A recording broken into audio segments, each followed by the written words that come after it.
office, good afternoon to the team, good evening, in fact, to some members of the team who joined us online. IBK, hi, welcome. Hi, Kris. Welcome to our office. Hi, IBK. Yeah. So I think welcome everyone, and let me start with a brief introduction. So I sat down yesterday to actually write an introduction of someone who we all seem to know so well. And I started with the normal things. I actually went to Google, I went to Wikipedia. I had my 12-year-old son sitting with me. And he said, Amma, just use ChatGPT. Okay. Yeah. So I was a bit taken aback. So he actually opened up ChatGPT and he typed in, who is Kris Gopalakrishnan? And there was this paragraph that actually came up, and let me just read it out. Kris Gopalakrishnan is an Indian entrepreneur and business executive. He is co-founder and former CEO of Infosys, one of India's largest software companies. He is also a prominent philanthropist, serving as chairman of the board of the Indian School of Business and a member of the board of governors of IIT Chennai. He co-founded Infosys, one of India's largest software companies, in 1981 and served as its CEO from 2007 to 2011. So he sent this to me and I said, this seems a little sparse. Is there anything more that you can actually tell me? It's also wrong. Because, that's the problem with ChatGPT, yeah. So in fact, our conversation after this actually went out. In fact, it was a wonderful wormhole where we actually dived into, what is actually being surfaced and the other facets of Kris that sometimes aren't really available on some platform like ChatGPT. So I think the introduction that I gave you and the fact that he unearthed so much more information, right, from telling me, Amma, he's won the Padma Bhushan, he is, the various awards that you've actually had in public domain. But I also told him information from my end. I said, did you know that he has actually been one of our strongest supporters, a strong mentor, and the wonderful time that actually Suresh and I had with you when you met you in Bangalore, and the kind of advice that you've given us. I think these are things that you can actually not find on something like a public platform like ChatGPT. So welcome to office and welcome to Crayon, Kris. We are so excited to have you here. Thank you, Team Crayon, for inviting me to the office and meeting all of you. Of course, very briefly. I'm looking forward to this interaction. Absolutely. So we have a set of questions, I think some which are a little more broad-based, and then we're coming down to a little bit of a since every talk show now seems to have a rapid fire. We have a mini rapid fire for you as well. But Suresh, why don't you kick it off with some of the questions? Thanks, Aarti. I think one of the things that we all tend to do is in our lives is that we overweight the present and we underweight some of the past. And I'm actually going to start with a book that Kris has co-written. There is a television series he's produced called Itihas or Itihas, where you actually, Kris, and I think it's been converted into a book called Against All Odds, the story of IT in India. And while you and your co-founders are considered some of the pioneers, your whole contention here is this is something that a lot of people have been doing for 2 or 3 decades. And if you could just briefly give us a glimpse of what is there in that how this whole thing has become such a big part of India today. See, the reason for writing this book is I'm proud of this industry, proud of the transformation that it has made to India, proud that we've created $200 billion industry today, where there was no expectation of something like this happening. We now serve some of the largest corporations in the world. In fact, we say that during COVID, the entire world kept running because the Indian IT industry figured out how to work out of home. It's so true. It is true. All of us will. It is true because no business anywhere in the world suffered because of the IT support. We were able to do that. And yes, you see some companies like Infosys, but there are many companies and many people who have made this happen. And I wanted to capture this from their perspective and also ask this question, how did this happen in India? Who are the players? There are many known players. There are many unknown players also. Uh, India got its first computer in 1955 at ISI in Kolkata. Homi Bhabha, after visiting Cambridge, came back and wrote a report, a small note, and we have actually a copy of that then, with us. Which said TFR must start a computer division, and in fact, he actually started a project to assemble a computer in TFR way back. It was made operational in 1962. And if we had actually continued with that, India would have been a hardware superpower today, because that computer was more powerful than the IBM computer at that point. Wow. Okay. But unfortunately, we didn't pursue it. So we wanted to, put out these stories of how it happened, who were the players involved, etc. And that's. And it's not against all odds. You have a lot of adversity stories. You talk about converting adversity into opportunity in the book. Yeah, because imagine this, there was no expectation of India creating a world-class industry. Today, in software, you say India is the name that is associated with software. It has become the default option, right? Anybody thinking about software anywhere in the world says we should go to India. It's a default option. So that's why we said, there was no expectation. There was no money. There was no VC funding available. Right? So how did this happen? That's what we wanted to document. And it also says that if we set our minds to, we can become the best in any industry. And we are seeing signs of that now. In automotive, for example, Tatas have created a EV car, which is priced at 11 lakhs, which is approximately around $7,000 or something. Nowhere in the world you can get an electric vehicle for $7,000.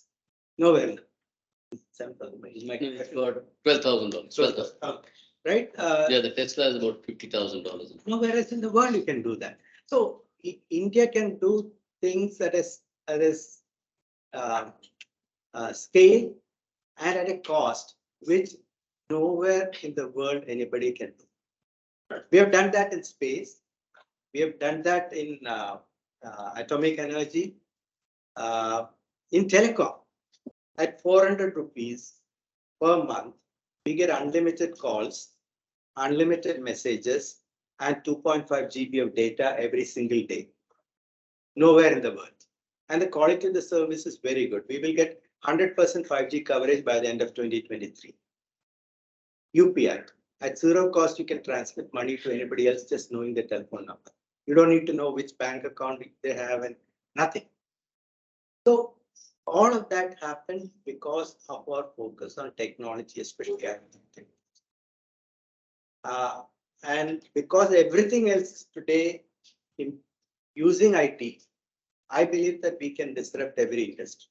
And you see this continuing, even the new era of all the new trends that are happening, but you're seeing that now this year we're going to host the G20, and that's going to be the biggest thing out there. So you see that India continuing on this over the next 10 years and becoming bigger superpower in technology.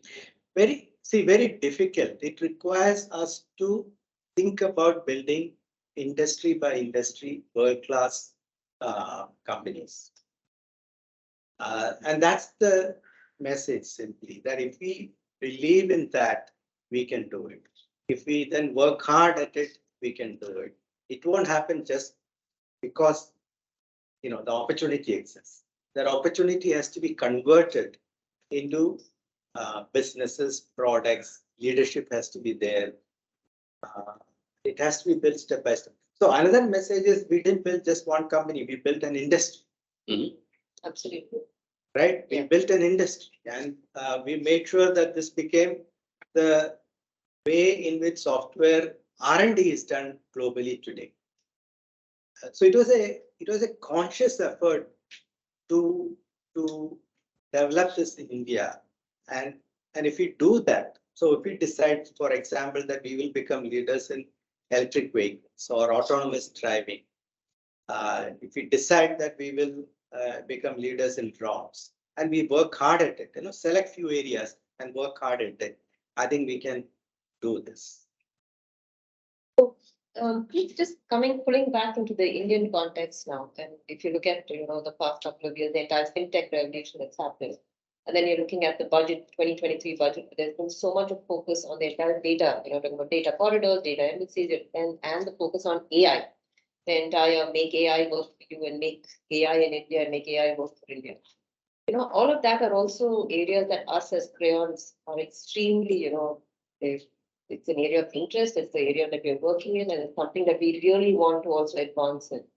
What are your views and thoughts from a perspective of where is India actually taking this? And casual conversation about how we're at the forefront of so much of this. Just you could expand on that. So again, it's an opportunity for us in India. We have a large consumer base, 1.4 billion people. We have talent because we are as good as anybody else in the world. Money can buy any technology we want. We are able to attract capital, right? So there is really now nothing that we can't do, I believe. It is in these transitions that opportunity arises for new leadership to emerge. And we have multiple transitions that are happening now. The whole space of data and AI is a transition. And it's a completely new way of, or a new paradigm for how to use computers. People used to manually come out with inferences, come out with what is called knowledge, wisdom, etc. But now you can throw the power of the machine to come out with inferences, knowledge, wisdom, etc. Right? So that's a completely new way. And we seem to have infinite processing power and infinite memory. Right? So can we throw the power of computing to now not just come out with inferences, but take actions based on those also. Yeah. And the technology and all that stuff, can we take leadership? Right. So fortunately for us, government understands that technology has to be leveraged for common good, for common people. Technology has to be affordable. Technology has to be accessible.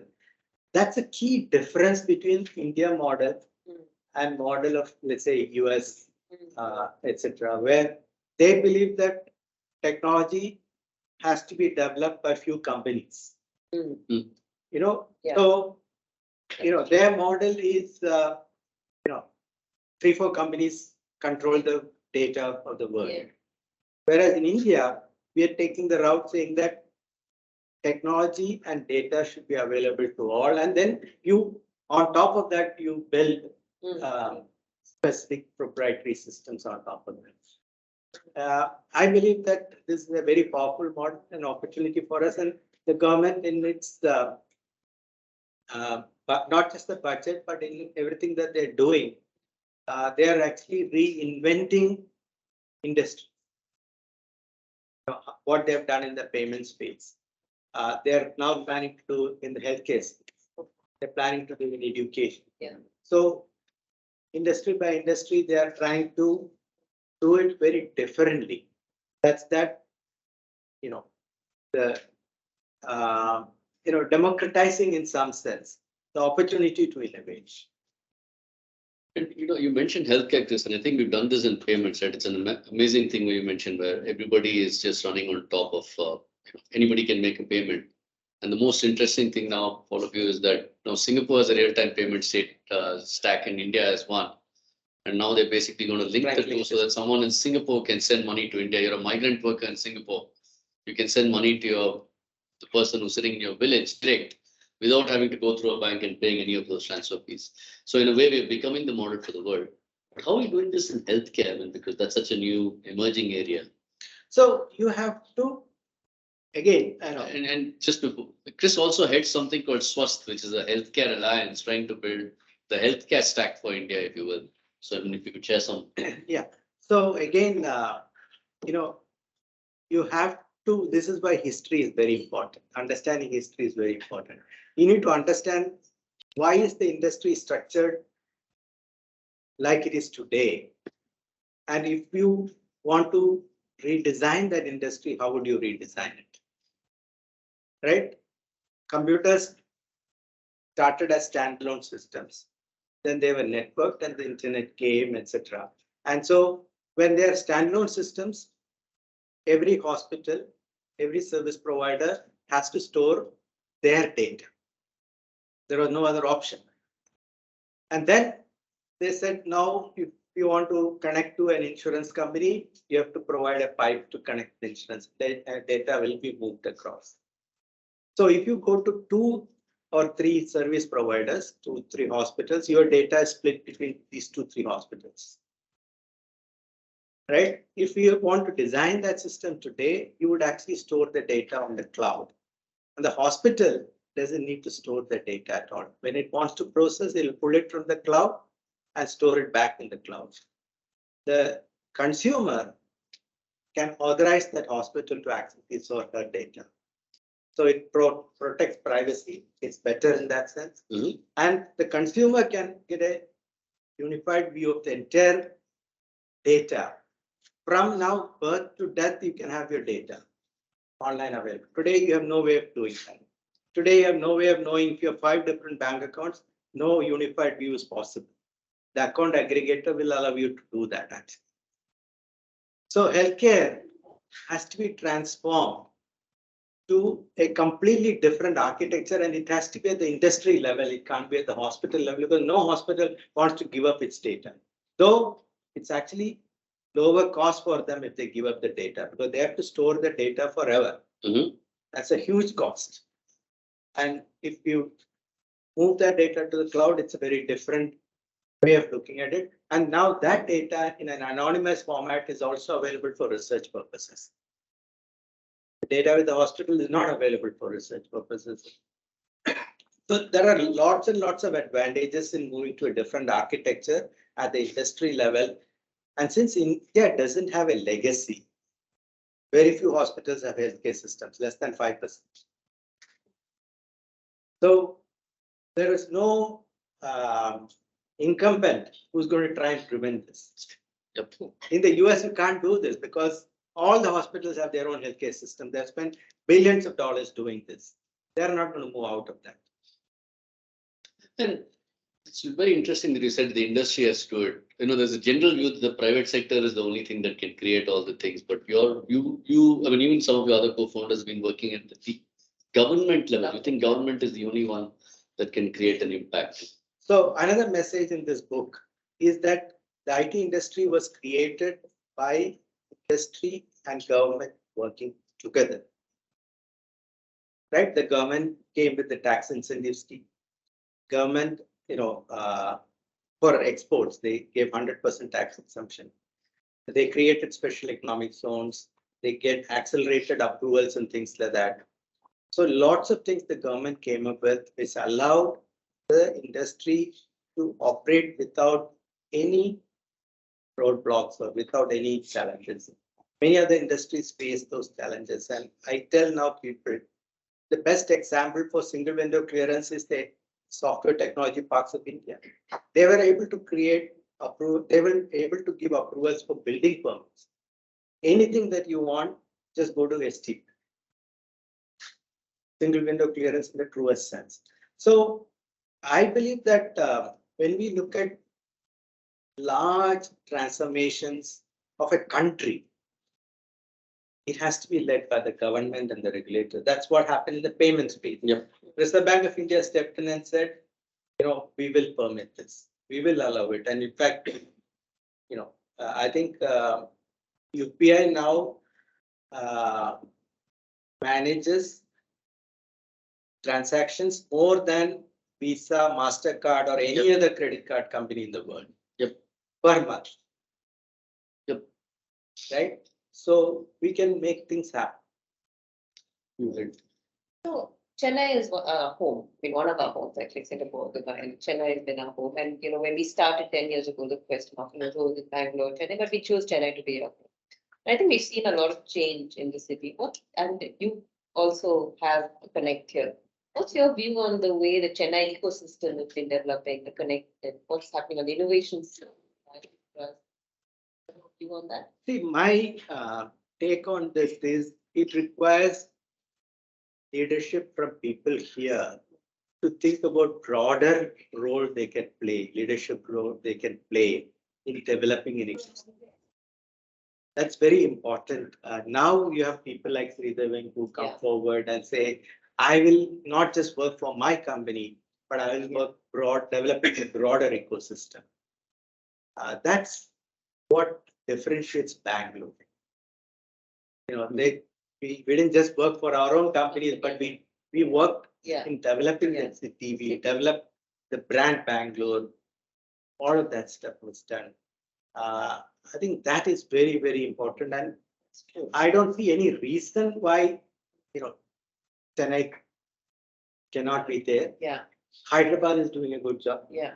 So it requires government also to step in and support it and maybe lead it from the front. Yeah. If that happens, I don't see any reason Chennai cannot make name for itself. It already has a large presence in terms of number of people working in the industry.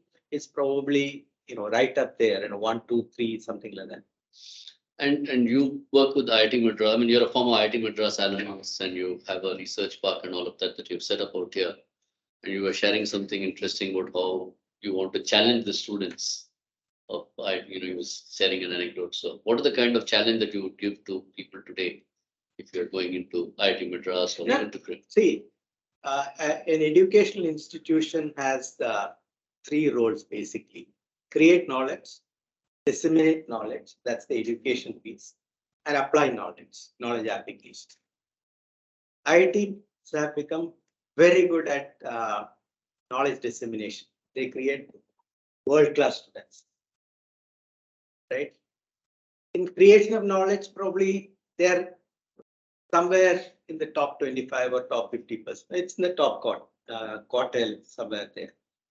But in the application of knowledge and in creating impact, societal impact, they have not made a difference or yet to make a difference. It's through their students that they make an impact.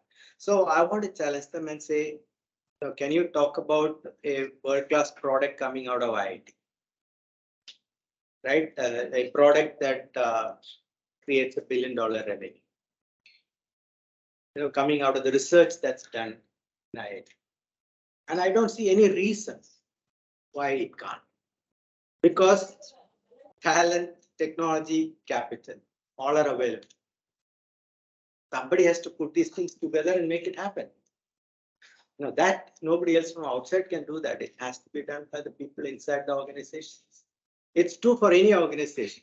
Any organization, it's the people who make a difference. Right? You start with a vision and you work hard to make that vision happen, then it will happen. Nobody else is going to. I think Aarti has some personal questions, but I have a last question from a Crayon perspective. We deal with data, and I think it's one of the things we've been interested in. We've actually processed a lot of data, not at the UPI scale, but I think with the banks we work with, largest banks in many countries, we see a lot of the data. What would you say to us, as an attitude that we should take in terms of this whole thing, apart from the products and everything else? Are we at the cusp of this revolution? Any messages for the younger Crayons? See, we are starting to understand data, understand what it implies. We have the tools now to, like I said, extract the knowledge out of that, wisdom out of that, actionable insights out of that, etc. And this requires us to look at it horizontally. For example, if you're processing payment, is that payment to pay for a hospital, checkout, or is that payment to, send money for a child's education, right? Then can you now make value out of that insight? So don't look at this data, in a vertical sense, but start looking at this data in a horizontal sense. And with the same amount of data, what all insights can you get? And how can you really monetize that data? This is a opportunity, this is a challenge now companies are faced with. Till now, they had this data, did not know what to do with it, but now they're starting to understand, and the AI is the tool that will allow you to do that. And those companies that are at the forefront of this, and I believe Crayon is one of them, to make data truly, truly the driver for any business. The data will drive the business in the future. Data will drive actionable insights. Data will, make things happen faster. You will find a lot of opportunities. One of the interesting things you said on that when we were talking, and this is also for the team, is that don't be bothered about services or product. If you have the data, build something, but when you do it for the client, build it as a feature. So, right. So once you have the data, then you should look at opportunities to proactively go back to the customer with new insights and things like that, new opportunities for them to benefit. And then, of course, if they benefit, you also benefit because they will pay you for that.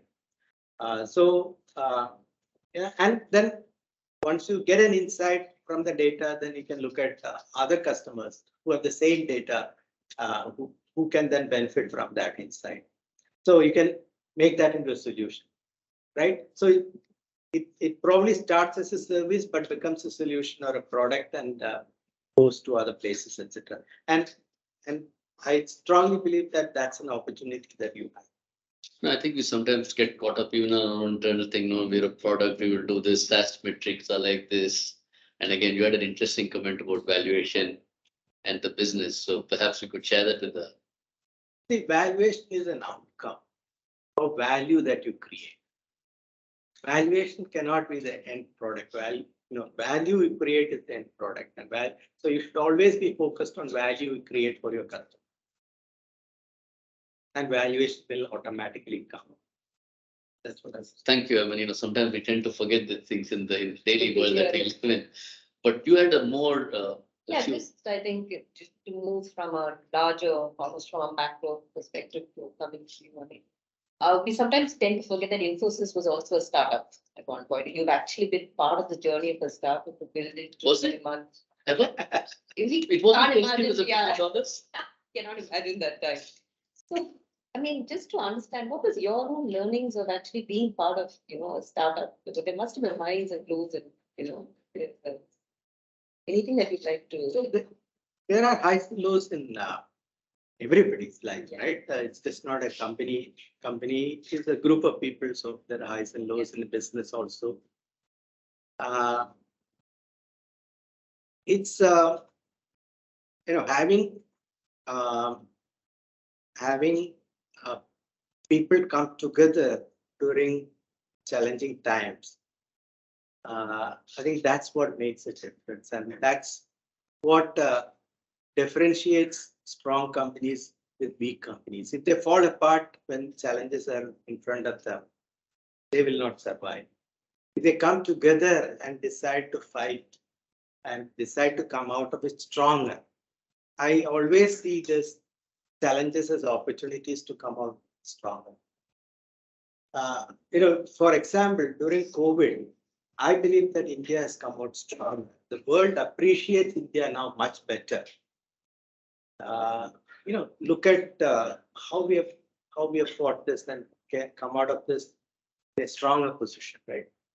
I think that's what differentiates, and that's why Infosys has, and that's why only few organizations are standing today. Many organizations were started. And you had your moments of crisis at Infosys. Lots and lots, lots and lots. Okay. Good to hear, actually. Because sometimes you just see only the external picture, but I guess there's so much that goes into. When you're successful, people then focus on the success only. But the journey is. Yeah, that's true in any individual's life also. Right? Yeah. A large picture. A lot of black holes. Okay. You do everything right, but Yeah. sometimes Read the that heart. doesn't favor you. Yeah. So, If you look at the average age of a lot of our crayons here, I mean, earlier it was like some early 20s, thankfully now we are in, I think, late 20s, early 30s, the average age.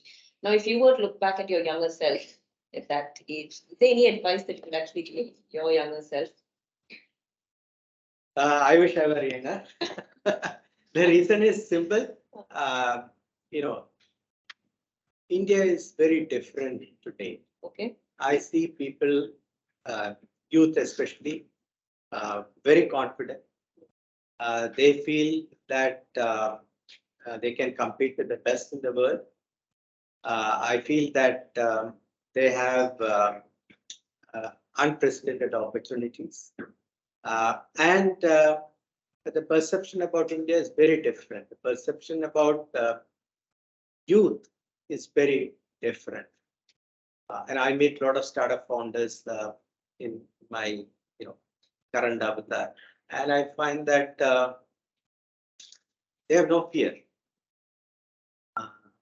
And that's very nice to see, actually. So that's why I said, I wish younger, because there's so many opportunities today, so many opportunities.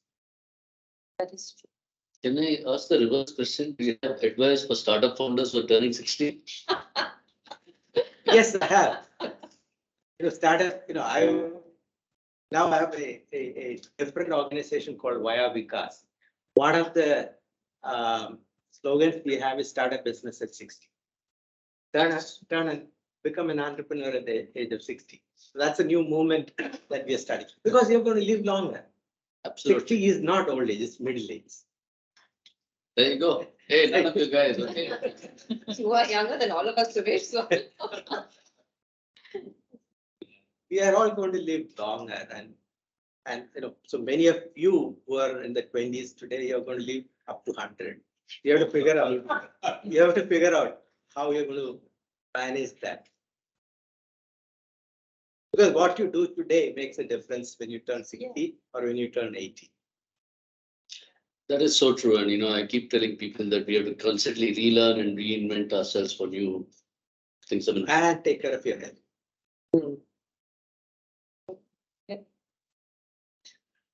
I'll just have a series of very quick questions now. One book that has impacted you. See, it's not one book, it's Okay. a series, because what I do is I pick a topic and try to read 2-3 books. So when I wanted to understand about the brain, etc., read a series of books on brain. Right? I tried to get a broad view of it. Okay. Similarly, when I want to understand a particular topic, I pick a series of books. And so that's, you talked about continuous learning, right? Yeah, So yeah. that's how I feel. Yeah. I keep myself at rest and I start learning new things. What's currently on your bedside now? Currently on my bedside. Now I don't read long books, actually. I read small articles and things like that. Okay. I'm fascinated by health. Okay. Longevity, maybe that's because of how old I am. And I read books on trying to understand human body, understand health, and Okay. understand it's the most complex creation of the in the universe, right? Yeah. Humans. And it's really fascinating. And one aspect of it, which is the brain. So a lot of my time goes into understanding or trying to understand. Do you have time to watch shows or movies or I do watch. you do? Yeah. One of the ways to Anything relax. But I watch nowadays because I have to watch with my wife. Both of us are at home, right? My daughter is outside. So I watch Malayalam. Oh, yeah. So do I. Yeah. I quite enjoy them actually. Yeah. Some very good movies are coming out of Malayalam. Yeah. Movie industry, Yeah. Drishyam, I know. Drishyam, Yeah, yeah, many of you yeah, must have yeah, watched. Yeah. I don't know, Minnal Murali. Yes. Yes. Yeah. That was good. I saw one called Bro Daddy Yeah. or something. That was very nice. Yeah. Very nice. No, different movies are coming. Very, very, very different. Yeah. There's something called Hash Home. I Okay. don't know if you watched it. Not very Mm. publicized, but it's a very good film. Okay. That's nice. What's your favorite food? As you get older, you go back to your roots and the South Indian. Yeah.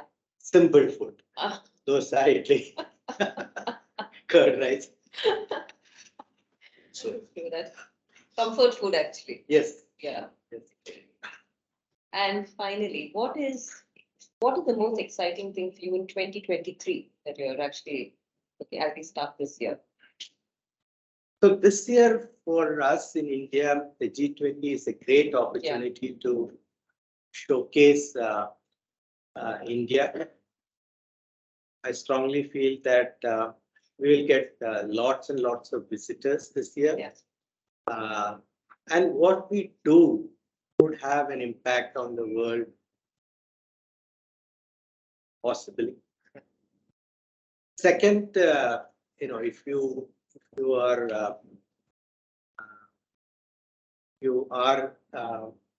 part of the IT and technology industry, I feel that this whole space of AI and new developments in AI, etc., like ChatGPT, etc., we started with that, provides us an opportunity to not just leverage these tools, but create some of these. I think it's an opportunity for us to create some of these. Now, those things have to be created in the public space, not funded under an industry framework. Mhm. So we need to figure out how we can do such large programs in India funded primarily by philanthropy and government. That doesn't exist. So that's something we have to work hard into. Just for your information, also, Kris actually heads the B20, which is the business group of No. the G20. One of the tracks. One of the tracks in the B20 on the research and Technology, innovation and R&D track. So I think what you're talking about, as really So dovetails into that. Well, what I'm trying to do in that track is basically to look at collaborative R&D. Yeah. I feel that if we work together, we can solve the problems faster. I think Kris has, I think that you have a thing to give. yes, Kris, we'd like you to, please autograph some copies of the book, one for Team Crayon, and give them to the youngest person. Yeah, so this one is for Team Crayon. So Kris, we have a tradition in Crayon. The youngest people on the team, they're on the floor. They are the ones who do the most important things. So if you can just give this, I think Amrish and Sanya, are they here? We would like Come, guys. Can just Receive this this with them, Sure. the two youngest Crayon. Come.